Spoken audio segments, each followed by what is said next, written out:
Hallo und herzlich willkommen zu einem neuen Video hier aus der Aquarellwerkstatt. Ich bin Barbara Hirsekorn und das ist mein YouTube-Kanal rund ums Thema Aquarell. Du malst mit Begeisterung Aquarell und die Sache mit den Tonwerten und den Kontrasten klappt auch schon ganz gut, aber die Farben sehen manchmal in deinem Bild flach und eintönig aus. In diesem Video zeige ich dir in 3 Stufen, wie du deine Farben satt und leuchtend mischen kannst und so dein Bild richtig zum Strahlen bringst. Vor allen Dingen der 3. Tipp ist ungewöhnlich, für dich vielleicht auch noch unbekannt und ganz besonders wichtig, um wirklich satte Farbmischungen zu erzielen. Also unbedingt bis zum Ende dranbleiben. Für alle Unterstützer unseres Kanals gibt es dieses Video wieder in einer ungekürzten langen Version und zusätzlich noch eine kleine Übung. Jetzt geht's los mit dem Video. Viel Spaß beim Zuschauen.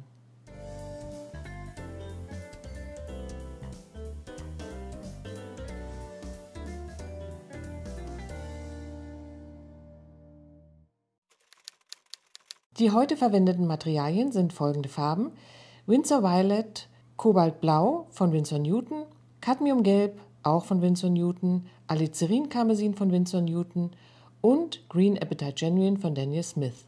Ich arbeite auf Büttenpapier der Firma Arches. Das Format meines Übungsblattes ist ungefähr DIN A4 und die beiden Pinsel, die ich verwende, sind aus meiner eigenen Pinselkollektion. Ein Rundpinsel in der Größe 10, das ist ein Rotmalerpinsel, und der synthetische Auswaschpinsel in der Größe 10. Oft werde ich in meinen Präsenzkursen gefragt, wenn ich ein Motiv vormale in der Demo, welche Farbe sollen wir nehmen? Welche Farbe für den Himmel, welche Farbe für das Haus, welche Farbe für die Aubergine? Sicherlich, ich nenne dann eine Farbe, aber die Sache ist nicht ganz so einfach oder eindimensional, könnte man sagen. Warum ich manchmal zu vielleicht auf den ersten Blick merkwürdigen Farbkombinationen greife, möchte ich euch jetzt erklären. Wir halten die Sache relativ einfach und ich zeichne jetzt hier 3-mal eine einfache Aubergine auf, die ja zunächst mal, wenn wir drauf gucken, aus 2 Farben besteht. Wir haben ein Violett für den Fruchtkörper und ein Grün für den Blütenansatz.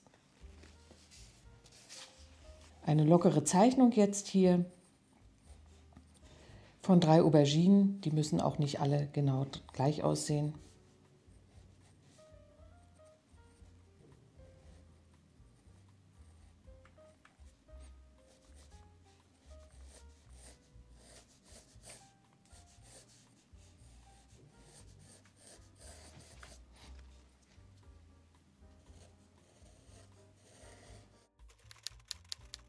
Ich habe jetzt 3 Auberginen skizziert und möchte gerne zeigen, wie man so eine Aubergine jetzt ganz einfach malen kann.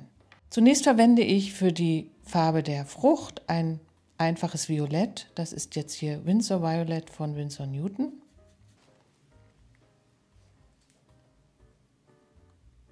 Und für die Kappe die Farbe Green Apatite Genuine von Daniel Smith. Ich nehme also ein Grün und ein Violett und werde jetzt diese Aubergine malen. Ich achte jetzt schon darauf, dass hier ein lichter Bereich ist, das heißt, hier kommt weniger Farbe in die Mischung hinein und mehr Wasser. Und an dieser Stelle hier ist sie besonders dunkel und da werde ich mehr Pigment in die Farbpfütze hinein addieren. Genau das gleiche haben wir auch hier oben auf dem Hütchen der Aubergine. Da haben wir hier einen etwas dunkleren Tonwert und hier ist es heller.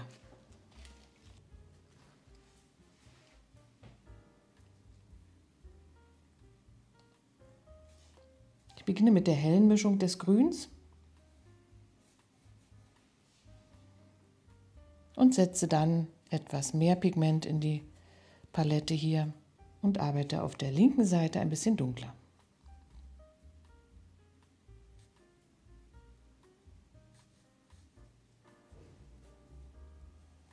Ich werde diese Früchte jetzt in einem Farbauftrag versuchen zu malen, also ohne zweiten Farbauftrag. Das heißt, ich addiere jetzt hier noch in die nasse Fläche hinein etwas mehr Dunkelheit und habe einen ganz lockeren und skizzenhaften Ausdruck jetzt dadurch. Unmittelbar im Anschluss wird jetzt das Violett gemalt und hier beginne ich mit der hellen Stelle hier im mittleren Bereich, da wo das helle Licht reflektiert wird auf der glatten Auberginenschale. Mit dunkleren Mischungen, das heißt wieder weniger Wasser, mehr Pigment, geht es jetzt hier weiter.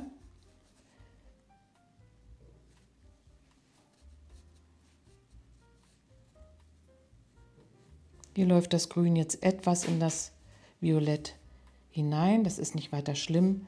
Ich hätte natürlich noch ein bisschen länger warten können, damit das nicht passiert. Und jetzt kann ich ja mit meinem Violett noch ein bisschen dunkler nacharbeiten in diesen schattigen Bereich. Das heißt, jetzt kommt hier wirklich cremiges Pigment ohne viel Wasser in den Pinsel. Und ich gebe hier noch einmal Dunkelheit hinein. Und weil das alles noch so schön nass ist, kann das noch schön miteinander agieren und der ganze Körper wird etwas räumlicher.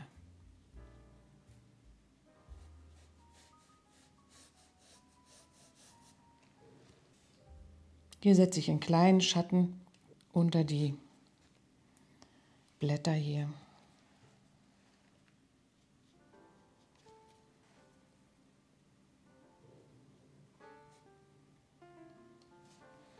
So, wir haben jetzt hier die ganz einfache Version, wie man so eine Aubergine malen kann. Ich habe schon auf verschiedene Tonwerte der Farbe geachtet. Ich habe also ein sehr helles Violett, das kann ich hier nochmal zeigen, mit sehr viel Wasser, eigentlich mit noch mehr Wasser hier. In diesem hellen Bereich, ich habe mitteltönige Bereiche, wo das Violett etwas kräftiger erscheint und ich habe sehr dunkle Bereiche, wo ich mit sehr viel Pigment gearbeitet habe. In dem Grün ist es so, dass durch diesen Farbton Green Appetite Genuine von Daniel Smith ja schon einige Effekte in dem Grün erzielt werden. Das heißt, wir haben hier fast eine Optik, als hätten wir zwei verschiedene Farben verwendet. Das ist aber nur eine Farbe, die so schwarze Granulationseffekte hat. Also auch hier tonwertig gut gemacht mit dem rechten hellen Teil und dem linken etwas dunkleren Teil. So könnte man eine Aubergine malen, aber ich möchte dir jetzt noch zwei Versionen zeigen, die etwas realistischer aussehen und auch noch mehr Tiefe und Leuchten in dein Aquarell bringen. In der nächsten Aubergine möchte ich jetzt nicht nur die offensichtlichen Farben Grün und Violett verwenden, sondern ich schaue mir an, aus welchen Komponenten das Grün und das Violett bestehen. Das Grün kann ich mir selbst ermischen aus einem Gelb, in dem Fall ist es Cadmiumgelb, und einem Blau. Hier nehme ich das Kobaltblau. Diese beiden zusammen ergeben mir ein schönes, leuchtendes Grün. Und ich habe jetzt die Möglichkeit, dieses Grün ganz unregelmäßig auf der Palette auszumischen, sodass hier schon mehr Lebendigkeit entsteht. Für den Körper der Frucht verwende ich jetzt kein Violett, sondern ich mische mir das Violett selbst aus einem Rot, Alizarin Karmesin und einem Blau. Ich bleibe jetzt bei Kobaltblau, dann haben wir das gleiche Blau beim Grün auch verwendet und das Violett, was dann entsteht aus diesen beiden Farben, ist bestimmt harmonisch zu dem obigen Grün. Ich beginne hier mit einem Gelb. Im Gelb ist schon ein bisschen Blau enthalten. Und mische jetzt die Farben auf dem Papier, das heißt nicht so sehr auf der Palette, sondern ich lasse sie hier auf dem Papier ineinander fließen. Hier können wir wieder darauf achten, dass auf der rechten Seite der Frucht mehr Wasser in den Farbauftrag kommt und auf der linken Seite, da ist es ja etwas dunkler und da werde ich etwas mehr Pigment in die Mischung hier nehmen. Ich bleibe wieder bei Gelb und Blau und kreiere hier ein dunkleres Grün. Auch hier möchte ich nicht so gleichmäßig arbeiten, das heißt, jetzt kommt etwas mehr Gelb mit in die Mischung hinein.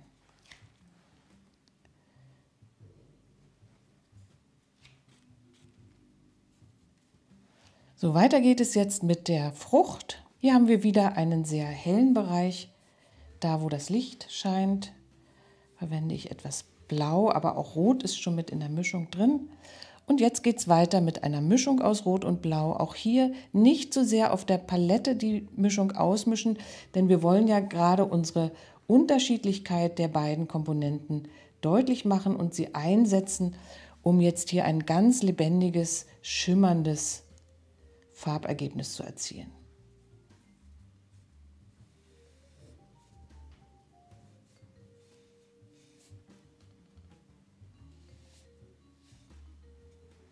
Etwas mehr Pigment jetzt in den unteren Bereich und auf der linken Seite.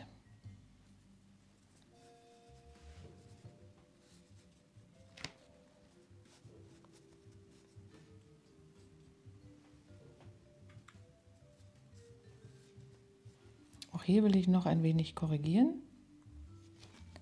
Mit dem Auswaschpinsel die helle Form noch vorsichtig ein bisschen rauswaschen.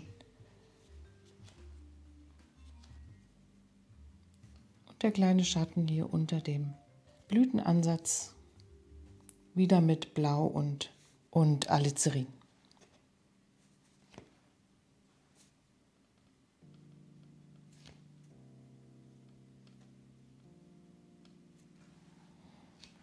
So, wir sehen jetzt hier schon eine deutlich realistischere Darstellung, eine malerisch interessantere Darstellung, wie ich finde, durch diese verschiedenen Farbigkeiten, die sich jetzt auf der Frucht zeigen.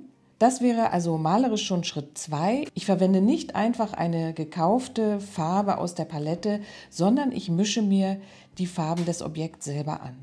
So arbeite ich eigentlich immer. Auch wenn ich einen Himmel male oder ein rotes Haus male oder eine grüne Wiese.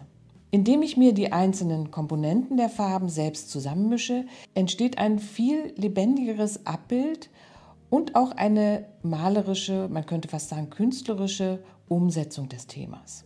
Die einzelnen Komponenten, das Rot und das Blau, können hier auf dem Papier sozusagen ein Eigenleben führen und sind weiterhin sichtbar. Dadurch wird die gesamte Frucht, wie ich finde, interessanter. Sie hat mehr Nuancen, mehr Varianten in der Farbigkeit und das ist es ja, was ich als Maler gerne erreichen möchte. Außerdem spiegelt es ja die Reichhaltigkeit der Oberfläche der Frucht so viel besser wider. Es gibt viele verschiedene Farbtöne, schimmernde Farbtöne auf der Aubergine und ich denke, hier in dieser Version haben wir das ganz gut dargestellt. Die richtige Tiefe, gerade in den dunklen, schattigen Bereichen, fehlt mir aber noch. Und hier habe ich jetzt noch einen dritten und, wie ich finde, auch ganz besonderen Tipp für dich. Die dritte Aubergine male ich jetzt wieder mit den Farben Gelb und Blau für das Grün. Gelb und Blau ergeben Grün. Und für den Fruchtkörper verwende ich wieder Alizarin-Karmesin und Kobaltblau und erhalte dadurch ein Violett, das ein bisschen in die braune Richtung geht. Schöne Auberginenfarbe. Um das Grün, welches ich aus Cadmiumgelb und Kobaltblau mir hier selbst ermischt habe, im schattigen Bereich noch etwas weniger gesättigt aufzutragen, kann ich das Grün brechen, indem ich die komplementäre Farbe, die auf dem Farbkreis gegenüber liegt, dazu mische. Ich nehme jetzt also mein Gelb, mein Blau und erhalte Grün und nehme jetzt ein Rot dazu. Ich nehme gleich das Alizarin, was hier noch liegt, und erhalte für den schattigen Bereich meiner grünen Fläche hier so ein bräunliches Grün. Wir werden mal sehen, ob das funktioniert. Ich starte wieder mit dem hellen Bereich auf der rechten Seite, viel Wasser und der Mischung aus Gelb und Blau. Etwas mehr Gelb und Blau in den mittleren Bereich.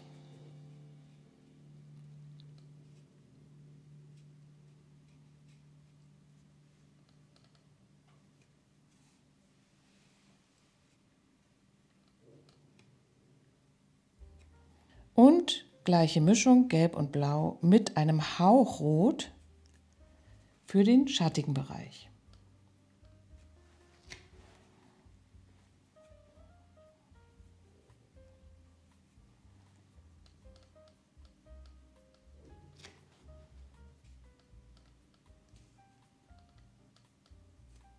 Und wir sehen, was passiert. Es kommt quasi eine neue Dimension in dieses Farbgeschehen hinein. Allein durch das Abmildern der Farbigkeit des Grüns, man könnte sagen, man schraubt die Sättigung des Grüns zurück, entsteht eine überzeugende Schattenform hier im Gegensatz zu der Lichtform dort. Das habe ich in keinem der anderen Versionen erreichen können. Also, ganz wichtiger Tipp, arbeite in schattigen Bereichen, egal ob es Himmel, Wolke, Haus oder eine Wiese oder ein Baum ist, möglichst mit der komplementären Farbe, die du der Eigenfarbe des Objektes hinzumischst. Jetzt schauen wir, ob das auf der Auberginenfrucht auch so gut funktioniert. Hier versuche ich jetzt meiner Mischung aus Alizarin und Kobaltblau hier ist das Violett, was entsteht, wieder die komplementäre Farbe vom Violett hinzuzumischen. Ich nehme jetzt also in die Mischung Kobaltblau, Alizarin, Karmesin einen Hauch vom Cadmiumgelb dazu. Das mag erstmal komisch erscheinen, weil Gelb ja an sich eine helle Farbe ist, aber die Schattenfarbe, die ich dadurch erhalte, ist weniger leuchtend. Die Sättigung aus dem Violett ist herausgenommen und dadurch entsteht der Eindruck von Dunkelheit, ohne dass die Farbe besonders dunkel ist. Kann man hier, finde ich, ganz gut sehen. Ich beginne hier wieder mit der hellen Stelle und setze dann mitteltönig die Kombination aus Blau und Rot hinein.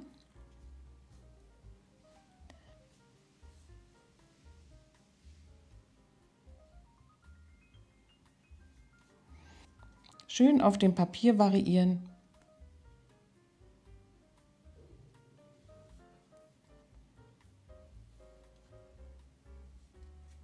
Sodass die Farben schön ihr Eigenleben behalten.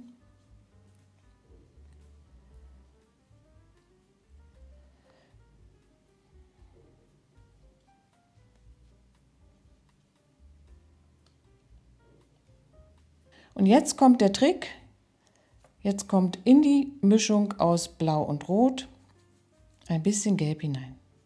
Komplementäre Farbe.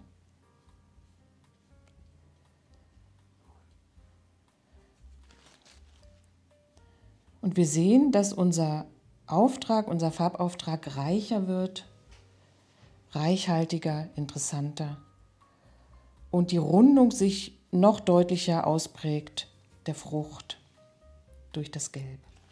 Eine kleine Lichtreflexion können wir noch auswaschen. Hier unten und auch hier. Die Schale der Aubergine ist ja sehr glatt und es wird viel Umgebungslicht reflektiert.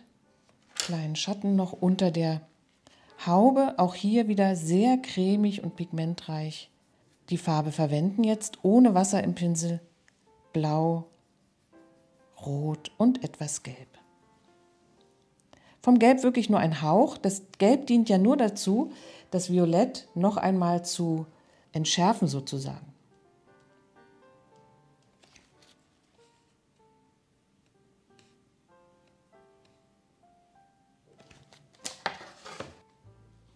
Weil diese dritte Aubergine mir so gut gefällt, setze ich hier noch ein paar Helligkeiten hinein. Mit dem Auswaschpinsel hole ich diese helle Lichtkante hier auf dem Blütenansatz wieder heraus und habe dadurch noch mehr realistische Darstellung. Also im Vergleich ist, finde ich, ganz gut zu sehen, wie jetzt der Stand der Dinge ist. Wir haben hier eine durchaus leuchtende, aber wie ich finde, etwas flache und eindimensionale Darstellung der Aubergine. Es wird realistischer mit dem Aufbrechen in die verschiedenen Komponenten. Auf dem Blatt erscheinen die Farben lebendiger und es wird malerischer. Bei der dritten Version kommt jetzt wirklich das Leuchten ins Bild. Wir haben eine Tiefe hier in dieser Rundung, die wir sonst nirgendwo erreicht haben. Und das geschieht durch die Beimischung der komplementären Farbe. Dieser Umgang mit Farben ist schon ein bisschen trickreich, das gebe ich zu. Es ist eben nicht einfach, die Frage immer zu beantworten, welche Farbe nimmst du für eine Aubergine? Denn es ist nicht eine Farbe, sondern wie ihr seht hier, es sind einige Farben, die vielleicht auch im ersten Augenblick gar nicht so offensichtlich erscheinen. Für alle Unterstützer unseres Kanals gibt es zum Video jetzt ja immer eine kleine Extraübung. Ich werde jetzt also noch ein wenig weitermalen mit 2 roten Tomaten. Schau unter dem Video, dort gibt es einen Link, Deine Unterstützung heißt der. Da kannst du dich über die einzelnen Möglichkeiten der Unterstützung unseres Kanals informieren. Ein großer Dank geht raus an alle, die das bisher machen. Das Erstellen dieser Videos hier kostet viel Zeit und Arbeit und wir sind sehr dankbar, dass ihr als Community mithelft, diese Filme hier auf YouTube möglich zu machen. Und eine kleine Aufgabe für alle ist es, vielleicht andere Früchte aus deinem Kühlschrank zu nehmen, Zitronen, Pfirsiche, Birnen und diesen Trick mit der komplementären Farbe selbst auszuprobieren. Wenn du als Unterstützer Inhaber eines 10-Euro-Paketes bist, dann kannst du ja monatlich an Livestreams hier auf YouTube teilnehmen. Das sind Malabende, in denen ich in Echtzeit ein Motiv male, welches sonst auf YouTube so noch nicht erschienen ist. Am 18. September 2025 malen wir gemeinsam in so einem Livestream dieses Stillleben. Und ich werde hier auch viel von diesen Möglichkeiten unterbringen, die ich heute im Video erklärt habe. Ein 10-Euro-Paket ist notwendig, um bei diesem Livestream dabei zu sein. Wie gesagt, den Link zu Steady, deine Unterstützung, findest du direkt unter dem Video. So, das war's für heute. Ich hoffe, es hat dir wieder Freude gemacht und meine Tipps bringen dich ein bisschen weiter bei deinen eigenen Aquarellen. Wenn dir die Auberginen noch nicht im ersten Versuch so gut gelingen, dann probiere es mehrfach aus. Ich habe diese Früchte jetzt ja à la prima gemalt, das heißt in einem Rutsch ohne zweiten Farbauftrag. Man könnte jetzt hier auch noch einen zweiten Farbauftrag aufbringen, um die Dreidimensionalität der Frucht noch zu erhöhen. Vielleicht möchtest du das bei deinen Früchten versuchen. In 14 Tagen gibt es hier ein neues Video auf YouTube. Ich hoffe, du bist dann wieder mit dabei und sage Tschüss, bis dahin.